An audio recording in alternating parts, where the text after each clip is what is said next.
Hello everyone, and welcome back to my Let's Play of Warhammer 40k Rogue Trader.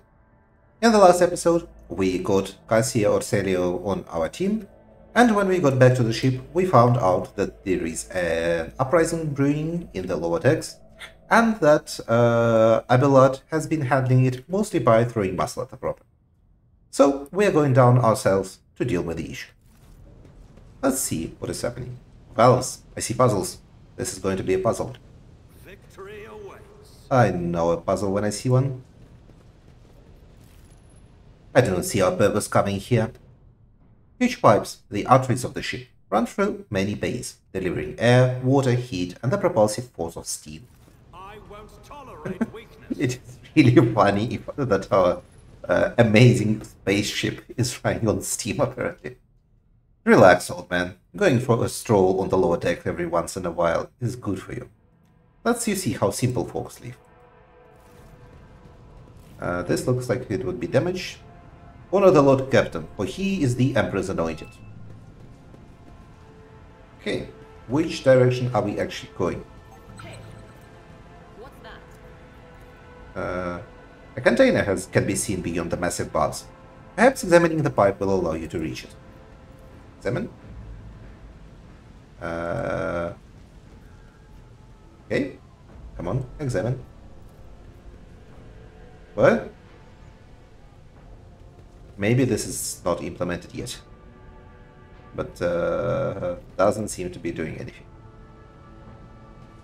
Where are we actually going, I wonder? Is this the direction?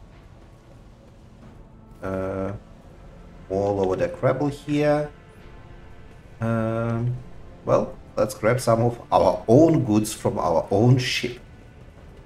Oh, this guy bowed to us. He respects us. That's very good. Okay. Inside the box, a string of scratched letters runs along the edge. Different first names, but the same surname.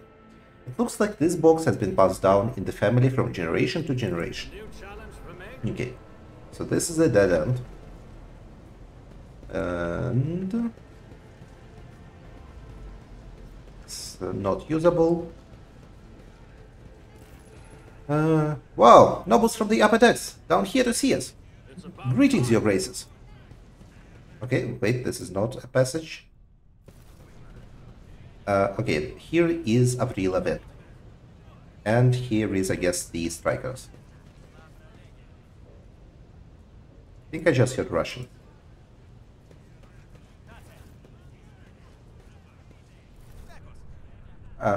Oh, no, maybe that wasn't Russian. The sounds of a heated discussion reverberate through the ship's base.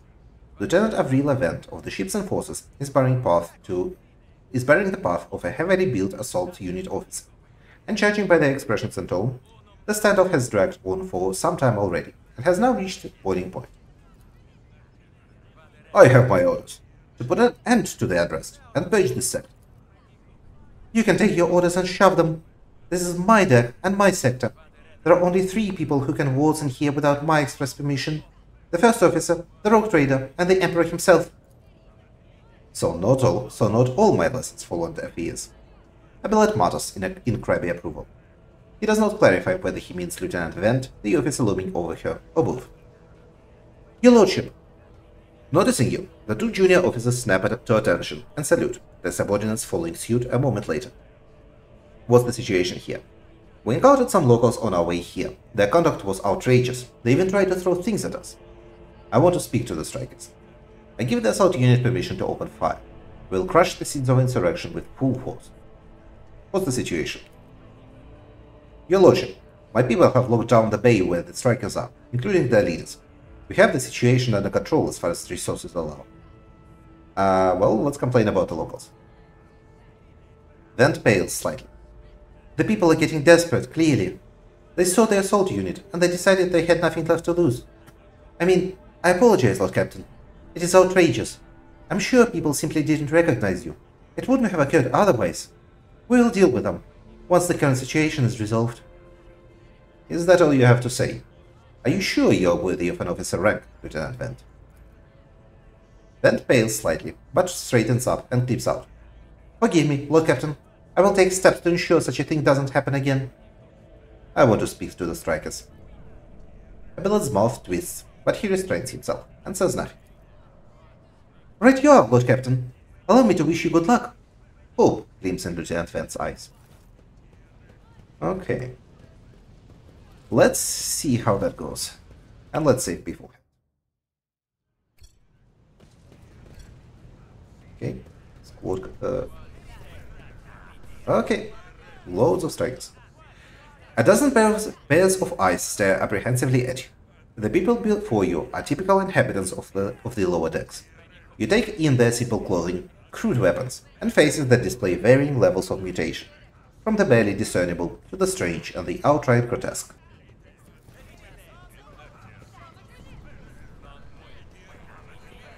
And I guess these are their leaders. Beanpole. A whisper passes through the crowd, and you detect a mixture of fear, astonishment, and joy in their reactions. Finally, 3 people break away from the crowd, an elderly woman and 2 men. These must be the leaders. They bow clumsily before you. Lord Captain, you've come down to us. Tell me what is troubling you, why are you striking, or immediately complain about being attacked. What is troubling you? Striking? That's news to us, your lordship, says a tall, thin man in a worker's garb. All we are doing is asking questions, saying what we feel. Shut up, Beanpole, snaps the woman, who turns her hostile dark eyes on you. Here's the deal, your lordship. Your damned enforcers are all over us down here. They say they're looking for pirates. One wrong word, and they're reaching for their batons. If they want to punish someone, they turn off the heating to the whole base for weeks at a time, so we get sick and freeze. In my clan, 2 little ones died from inflammation in their lungs, all because of these enforcers.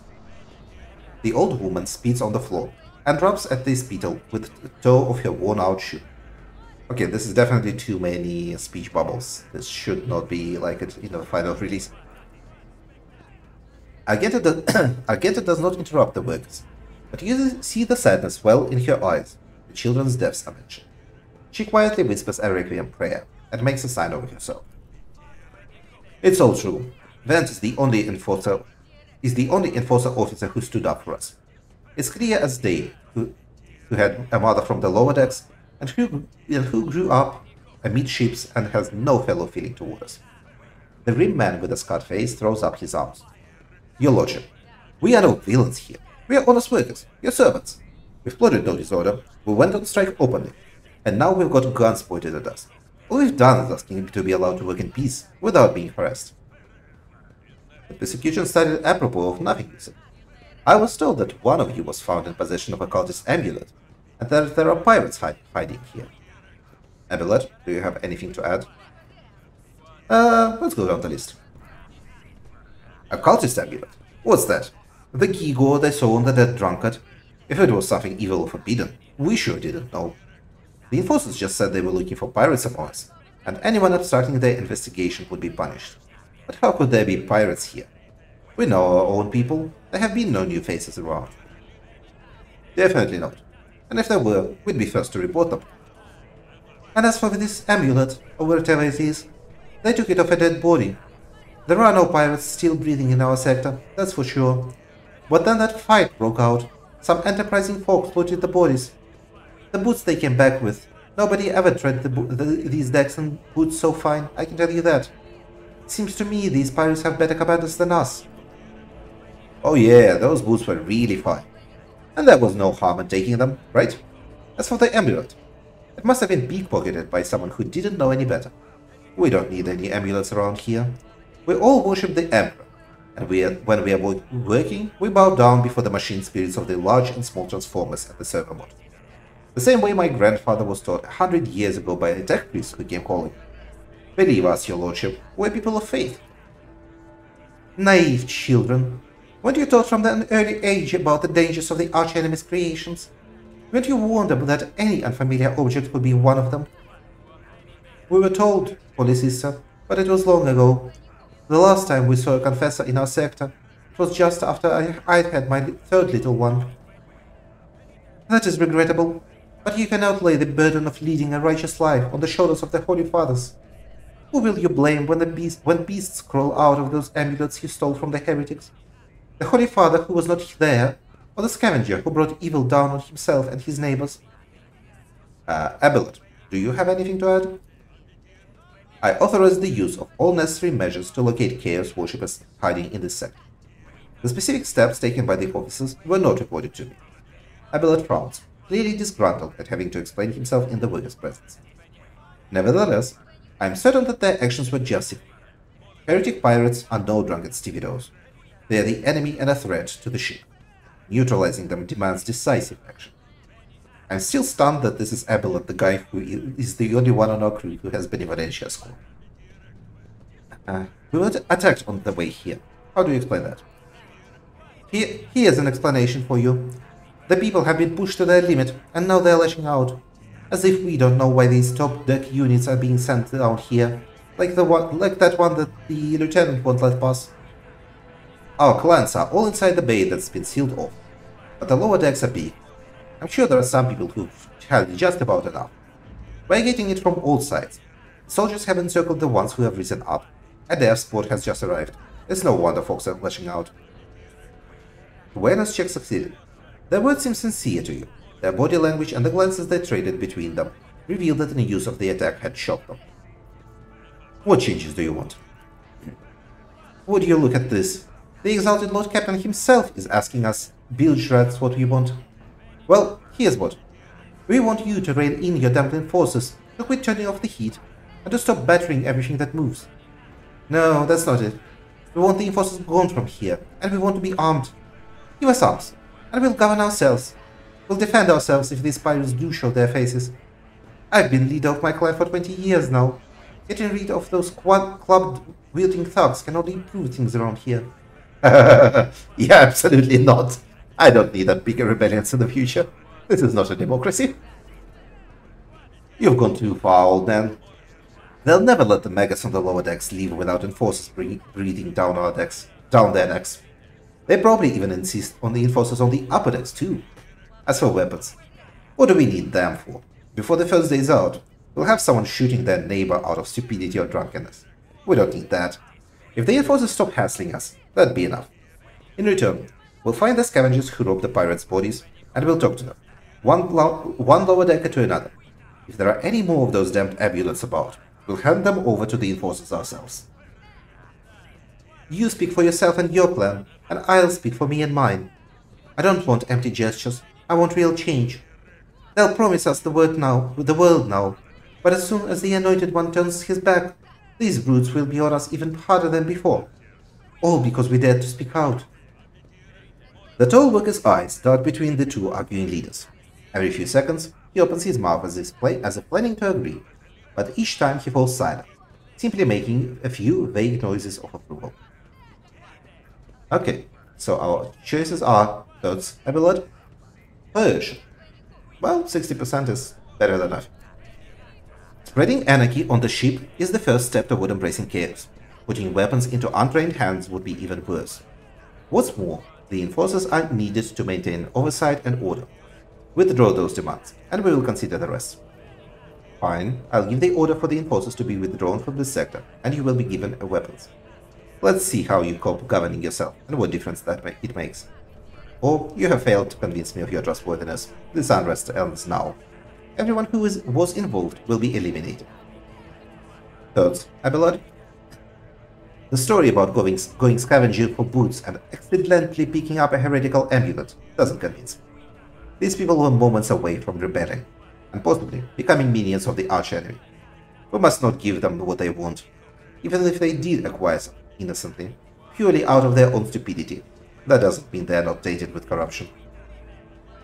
What begins as petty thievery can turn into a far graver problem. I have seen it before. Abelard's face darkens momentarily.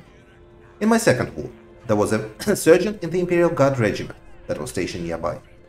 The sergeant took an ordinary pocket knife from the body of a heretic, and his whole unit lost their lives for it.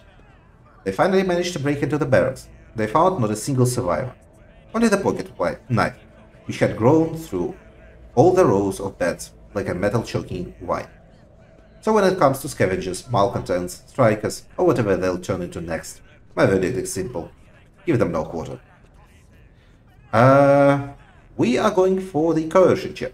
Spreading anarchy on the ship is the first step to embracing chaos. The tall worker they call Beanpole shrugs and casts a sidelong look at the old man. Listen, listen. The Lord Captain himself has come down to us and is offering concessions. And I don't know a single person in the whole of Depot 4 who's ever stood next to the rogue trader, let alone talk to them. Back down. Now's no time for you to be a stubborn old crone. Listen to us, old man. The 3 clans of Depot 4 ought to act as one. We've made our minds up, and it's your turn to decide. Don't ask them to disband the enforcers or give us weapons. We don't need any of that. The old woman hisses in dissatisfaction. You two are ganging up on me, is that it? So brave you are against an old woman. But I'll shut up. I'll win indeed. It won't go against 2 clan leaders on my own. If you want to make peace with the enforcers, make your peace. That's great. Just fantastic. Lord Captain, we are all agreed. Then it is decided. The persecution will stop, and I will expect you to assist in locating any remaining amulets or weapons left by the pirates. Your Lordship, thank you. You have not abandoned us, lower deckers. You came yourself and settled everything. I'll tell my grandchildren about this. Of course, Your Lordship. We'll root out any nasty business faster than the enforcers, and we'll leave no stone unturned. Success? This is complete bedlam. Are you satisfied, Lord Captain? Then may I suggest we leave this circus and discuss everything en route? Victory awaits. Sure. But first, let us once again loot our own freaking ship of everything that is present here. Excellence matters. The gauge shows that the steam pressure in this pipe is close to maximum. However, it does not reach the bars at the other end. I imagine... Oh, now the valve can be manipulated. This page is where the start of each shift is marked. The last mark is missing. The workers went on strike. Oh, I bet now we can manipulate the valves and maybe push the contents of the pipe out.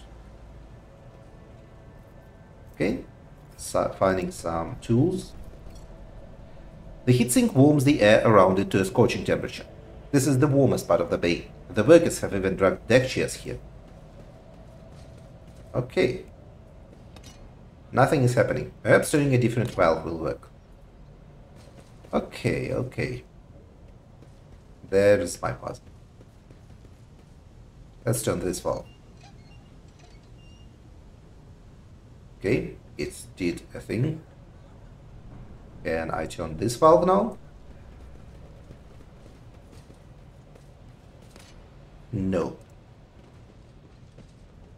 Okay, maybe it's less of a puzzle and more of a click every valve until something happens.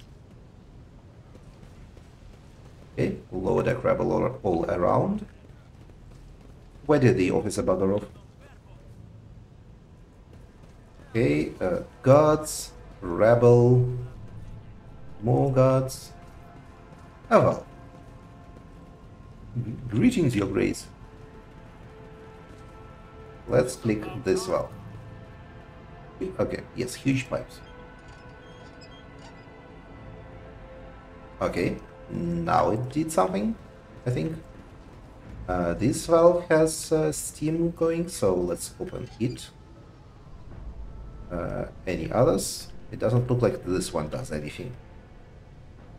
At least I think not. Let's keep going here. Can we open this valve? No. No. Don't close the door. I'll lay claim to the stone. Steam. Let's open this one. Okay.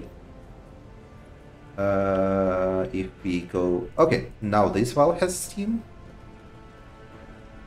Actually, no. This one has already steam. Huzzah. We got the goods. Failed. How badly? Pretty badly.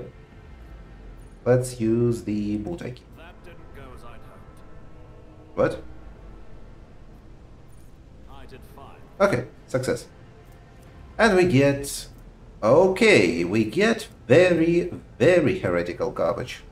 Book of Loga copy, Desecrated Cogitator Matrix, Maglock Scabbards, Unholy Dagger. Ay, ay, ay, ay, ay. We won't tolerate weakness. That's very major call things we found. It's weird that we could not find them before dealing with the rebels, so it could not have been a factor in the discussion. But now that we have found it, do we sell it? A new What? challenge for me? Or is this going to be part of the aftermath? Stopping unexpectedly, Abelard imperiously dismisses the unit to stand at distance and addresses your other companion, saying, "I have an urgent matter to discuss with the Lord Captain. Please give us a moment." Okay, so it's just me and Abelard. Abelard looks at you, and his last vestiges of restraint vanish. "Well, are you pleased with your investigation, Lord Captain?" You kowtow to the disloyal rebel. You believe their lies and show them leniency. Next time the ship is attacked by pirates, that rebel will welcome them in with open arms and allow them to wreak whatever havoc they like, because they see you as a weak leader. Is that how you see your future at the helm of the Von Valencia's Protectorate? Do not speak to your Lord Captain in that tone. Why are you so angry? I saw the problem. There is some truth to your criticism. Let's talk about your role in all this instead. You allowed this revolt to happen. Your actions practically guaranteed it would. Do not speak to your Lord Captain in that tone. I am obliged to speak thus. Who else can point out your errors and offer you counsel? Where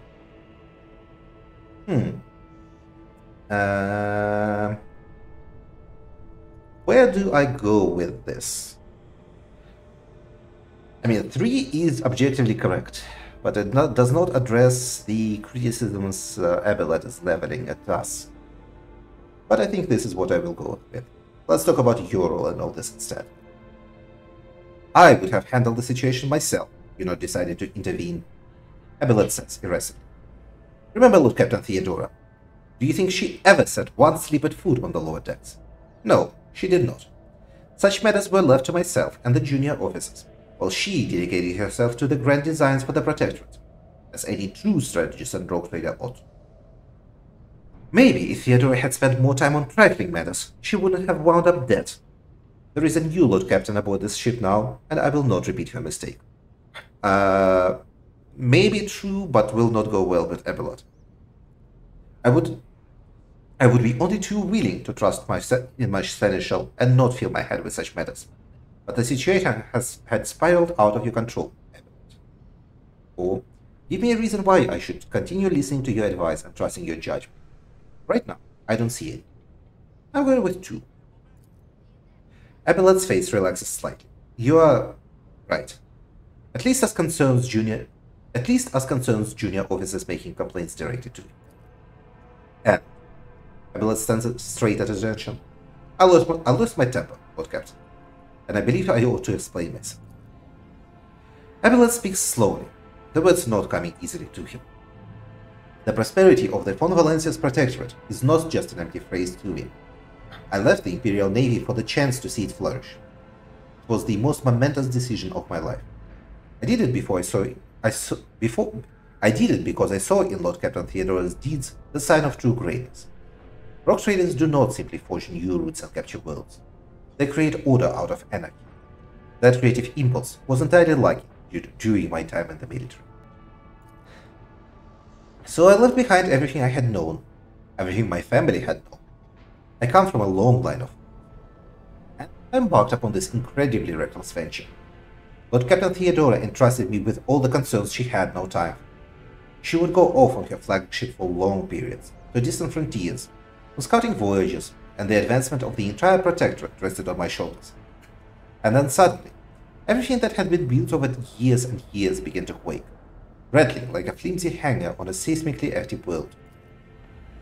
One of the senior officers betrayed us, the rogue trader was killed, and who knows what is happening on the planets. I tell you this honestly, without fear of appearing weak. All this has come as a grievous blow to me.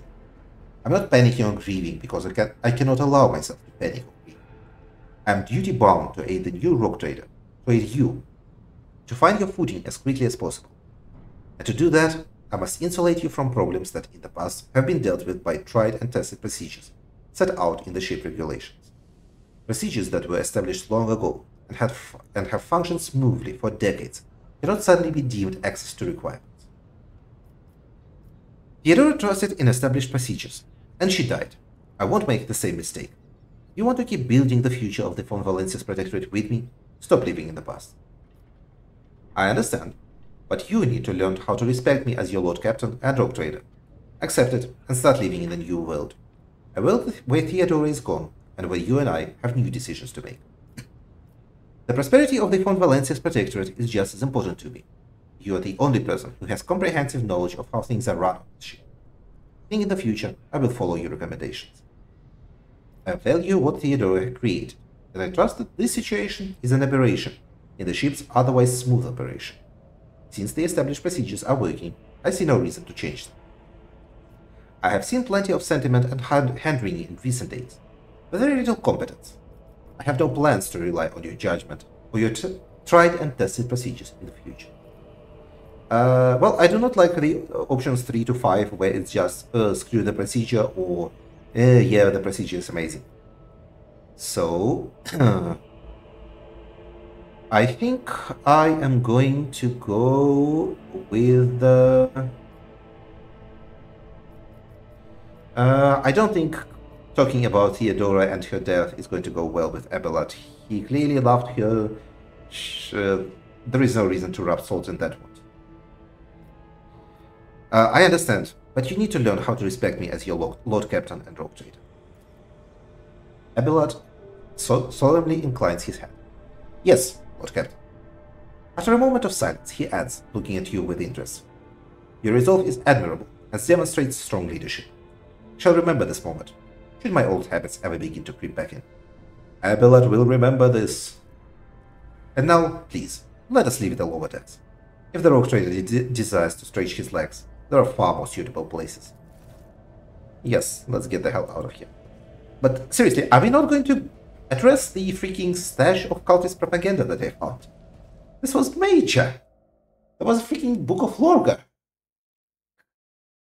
That wasn't just a neat hidden stash, that was, like, full-on evidence of chaos. Honestly, finding that stash is the point where we quarantine the entire hold and probably start purging them, because that is the Imperial way. Oh, and we leveled up. Very nice. But a bit later. Now, there is Cassia. Honored. Cassia offers you a reserved smile and waves at you in greeting. Words cannot describe how boring the bridge is without our stimulating conversations. Tell me about yourself. I am a part of House Orselio, an ancient dynasty of Navis nobility. Since time immemorial, our family has served to advance knowledge, pushing at the boundaries of the dark unknown. The Starway Atlas contains 2,843 routes that chart the sectors of the Segmentum Obscurus and reach all the way to the Coronus Expanse from the Coronus Expanse to Holy Terra. Listen in silence. Is answering a simple question that difficult? I ask you to tell me about yourself, not your family. Navigators identify so strongly with their house. It must be difficult for you not to be able to lean on your elders. But you have my word that I will look after you. Sorry, Cassia, but I would like to know more about you personally, not your family. I'm going with 3. You will? Cassia blinks in surprise and becomes pensive. That would be most appreciated, Lord Captain. So, you've never lived anywhere other than Euroc 5? Hardly. According to the chronicles of the house, I was born on one of the Orselio worlds. Oh, what was it? Cassia absent-mindedly rubs her tongue. Please, forgive me, Lord Captain. My childhood memories are too vague. Sometimes I dream about the colorful birds that built their nests in the garden, or the servants dressed in purple livery, or the blue fog that rolled over the lowlands behind the palace. But everything is covered in a rosy haze. Perhaps it is my imagination, not my memory, that is painting these pictures. Tell me about your life on the station. My stay on the station was wholly dedicated to preparing me for my future duty. Astromancy, astrography, numerology, the histories of my house and the Imperium, as well as the other disciplines. For many years, dozens of instructors tirelessly prepared me for my destiny. And once a year, Great Regent Aronto would come to the station. He would entrust his beautiful vessel to my command, so that I could master the practical aspects of our art as well. Did you have friends? Someone you could turn to for a simple conversation, not a discussion of yet another lecture. Cassia blinks in surprise, obviously taken aback by the question. The Regent gave me a bird from the sunlit planet once. I tried to befriend it and make it sing, but for some reason it refused and died soon after. The instructors were too respectful of my duty to my house to waste precious time on the idle chatter. Aside from them, there were only servants on the station, and you know they have their vocal cords removed, so they cannot break their vows of silence. And since the subject has been breached, Lord Captain, why do you not follow this honored tradition? Your decks are so garish. Apologies, I meant noisy. The rebels don't just chatter. Sometimes they shout and even sing. Why do you allow such a lack of restraint? Rogue traders are highborn, are they not? Interesting. You have a point. It's about time we made the decks quieter. I will have the lower ranks stripped of their vocal cords. Yeah, considering we just dealt with a revolt caused by too much violence, I don't think this is going to go well. A ruler cannot maim people just because it is in his power to do so. On the contrary, it is the duty of every ruler to look after his subjects. You may find it difficult to believe, but the practice of depriving servants of their voice is not particularly widespread outside House of Savior. Oh, I like the noise people make here. It fills the ship with life. I am torn between 2, 3, and 4 actually. 2 is the more idealistic answer, 4 is the more like normal person answer. And 3 is kind of neutral. I think I'm going with 2. A ruler cannot maim people just because it is in his power to do so. The young woman freezes in confusion. Your words sound amazingly blasphemous. If a ruler's duty dictates the need for violence, would dispensing it not be their responsibility? I will contemplate your answer in solitude. Well, yes, if a duty dictates the need for violence, then yes, but we're talking about just maiming people for fun. Your third eye, do you always conceal it? Cassia nods slowly. The navigator's open eye is baneful to whoever the warp's ruinous shine fall upon, and therefore it is the symbol of our power. We are the guiding stars of humanity, found worthy of an uncommon gift, and one of the duties that we bear is to guard our eye even from wayward glances that may bear evil. Besides, Cassia hesitates for a few seconds and looks away. I am aware that lesser servants of the Imperium may find our appearance repulsive. The navigator Jean twists the features that the rebel are used to seeing, and the magnificence of our role cannot be grasped by their feeble minds. You are beautiful, Cassia. Don't let anyone or anything convince you otherwise. Who cares for the opinion of the short-sighted rebel? They can serve us and die for us, and keep their thoughts to themselves. You do not look repulsive, Cassia. I cannot blame them. Navigators are mutants, albeit high-born mutants. You're beautiful, Cassia. Cassia falters, her pale cheek turning pink from embarrassment. Lord Captain, you're overstepping the bounds of propriety. What does it feel? What does it feel like to guide a vessel through the warp? It may be difficult to describe. You see, every navigator perceives the warp differently. My mentor, Great Regent Aronto, always described his travels to the Immaterium as a journey through a vast wood with countless paths, and I, assisting him with the first voyages, futilely tried to follow his example, but the wood would not reveal itself to me. But everything changed when I found my own key to this mystery. You see, I've always brightened up my rare moments of leisure time by painting. You may recall there was a workshop in my chambers. As soon as I imagined the warp as a blank canvas, an indescribable feeling came over me. I moved the brush, going deeper and deeper into my own painting. Visions were hidden within the vibrant colors of my palette, and something inside me knew which should be brought out and which should be left behind. I woke up several days later, after the voyage was safely complete. I noticed that your love of painting is reflected in your speech as well. You associate so many images with hues and colors. The Emperor graced me with a gift. I can see inner life in addition to the mundane. You cannot know that a fruit has rotten from the inside until a blade slices it in two. I can see the rot from far away. It roils like swamp mud, oozing through the bright peel. Anger and boredom, sadness and joy, everything that people shut away inside themselves is revealed to me like color on the canvas of my world. Why don't we talk about something else? Tell me about House Arcelio. As the only voice of our family on this vessel, it is an honor. As long as your questions are courteous, I will answer every one of them. I take it House Arcelio has a rich history. Oh yes, the navigators of the house came to the Coronus Expanse fairly recently, a mere 280 years ago. Before that, our ancestors expanded the borders of humankind's dominion for the glory of the Emperor, blazing trails to different corners of the galaxy. Who rules the house? Just as a rogue trader stands at the head of the Protectorate, a Novator heads a Navigator house. It is the Novator who decides where to look for alliances and which path their bloodline is destined to tread. As for our house, the young woman purses her lips slightly.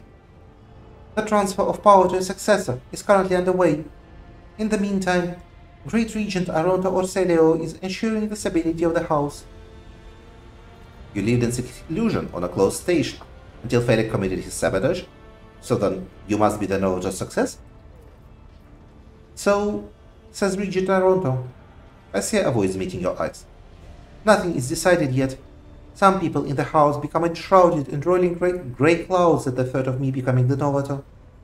But even more are bound with dull leaden chains. They think I am not ready for such a burden. Is the Arcelio prophecy system named after your ancestor? You are shrewd indeed. My ancestor charted that route while fleeing the enemies of humanity. They say the Emperor himself was his guide, because the warp expelled the vessel without a single loss. Cassia hesitates, and then adds quietly. Unfortunately, the lips of those who relate this tale sip with disgusting green hubris. I think Caeline Arcelio was simply a skilled navigator. Let's talk about something else. What does your special sight reveal? Sister Argenta shines like a guiding star, inspiring the resolve in those around her, seemingly inexplicably. However, I see a dark and ugly fog below behind her, contrasting sharply with her shining light. It burdens the Sister of Battle. It drags her down, yet Argenta herself is hardly aware of it. Seneschal Versarian is among the few whose colors are a pleasure to look at. Cassia's stern gaze grows a little warmer. Whenever the Seneschal speaks, heavenly crystal clarity spreads around him, and whenever he is angered, dark blue clouds condense over him, and in his rare moments of joy, a pure gleam of sunset pink caresses the souls of those near him. Out of your entire retinue, Lord Captain, he is the only one I would trust with my life. Idira's emotions are like a maelstrom, bright, unbridled, enveloping her form like a wondrous kaleidoscope of colors, and as dangerous as a twisting warp storm. The riot of colors hides the truth from my eyes. What exactly is driving this woman? Is it her own will, or... Cassia hesitates. Or is it the Immaterium, Lord Captain? This is where I must beg my leave. I have enjoyed your company, Lord Conrad. Thank you for the conversation. Okay, good to know some more about Cassia. Argenta, nothing. Abelard, do you have anything to say about what just happened in the lower decks? No, you have nothing. Well, in that case, this is where I am going to end today's episode and the Let's Play of the Rogue Trader Beta.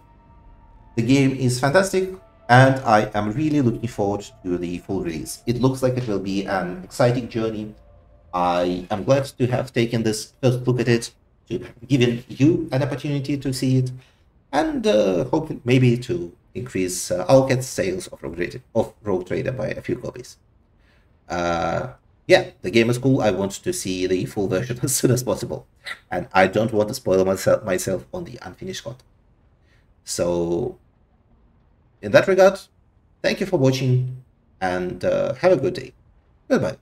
Please come again tomorrow for the next Let's Play on the channel.